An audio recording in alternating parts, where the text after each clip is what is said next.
I'm gonna go in there, I'm gonna hurt David Morrel as much as possible. More than anybody's ever heard him and more than anybody will learn. He's never gonna forget David Benavidez after this fight.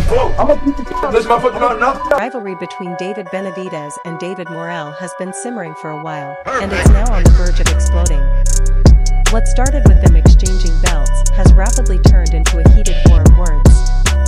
Once just a potential clash between two elite light heavyweights, their matchup has evolved into a battle fueled by pride, respect, and personal animosity. Now, it seems we're finally about to witness the fight everyone has been anticipating this weekend. David's gonna give him a beating, man. To be honest with you, I think David, is gonna stop him maybe like in the 9-10 round. Maybe if he would have just hold on a little bit more like about a year or two. He's a dangerous fighter, though. We're not underestimating him. David's training super hard. Benavidez and Morrel are two of the most skilled fighters in boxing today, both rising rapidly through the ranks. Now, they're on a collision course. But this fight isn't just about championship gold, it's fueled by a deep personal animosity that has turned it into one of the most anticipated matchups in recent history. Their war of words has been intensifying for months, with insults and accusations flying back and forth. The rivalry hit its peak when they recently faced off ahead of their February 1st showdown. The tension was undeniable, thick enough to cut with a knife. Morrel, known for his devastating power, remained composed, while Benavidez came out swinging, both verbally and with heated threats.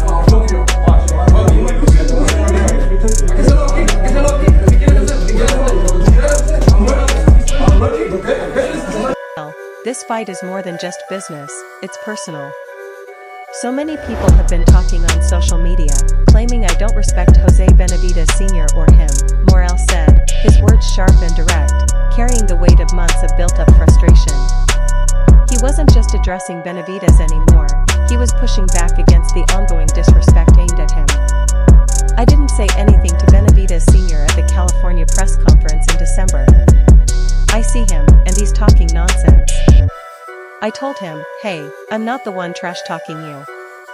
Morrel made one thing clear, he wasn't the instigator, he was simply responding to what had already been said about him. To this fight, but it's like the better be a Bivol fight. You can say who you think's gonna win. You can't say like, oh man, I'm surprised the Bivol won, or I'm surprised the better be of won. You're like, man, that's a damn good fight. So and so won. So kind of how I feel about the David and Canelo. It's no longer just about words. It was about defending his name and honor. When Benavidez had his turn to speak, he didn't hold back.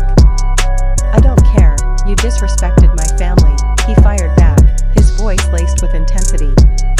I'm kicking your ass on February 1st. In that moment, the true stakes of the fight became undeniable. This wasn't just about a championship, and it wasn't just another bout in the ring, it was personal. The insults and threats had gone too far, and now both men were determined to settle their score once and for all. Everybody say they have the boogeyman, like I want to fight the best division is him. So, after me, everybody, it's him. It's him. I want to fight the people that they have confidence in themselves, that they think they're going to go in there and knock me out, that they say they haven't fought somebody like him. Wasn't backing down. He had a message to send. I've been trying to let David Benavidez know what's up for a long time, he said, his voice steady but charged with anger. If they don't want to understand, that's on them. If they want war, then war is what they'll get. Right now, it's too late. His words were a clear warning, this fight was already set in motion, and there was no turning back. Tensions only escalated when Benavidez's father, Jose Benavidez Sr., stepped in. He had been outspoken in his belief that Morrel needed to be taught a lesson.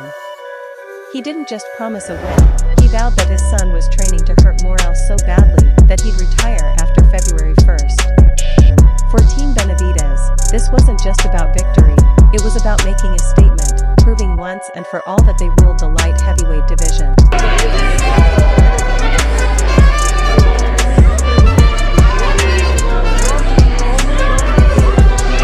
That kind of talk only added fuel to the fire. Benavidez, known just as much for his trash talk as his knockout power, took it even further.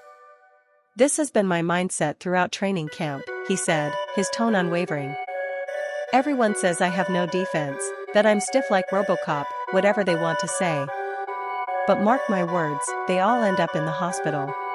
And that's exactly what's going to happen to David Morrel. Benavidez wasn't just talking about winning, he was talking about sheer domination. I'm going to beat him, put him in the hospital, and that's exactly what I'm going to do, he added, his words cutting like a blade.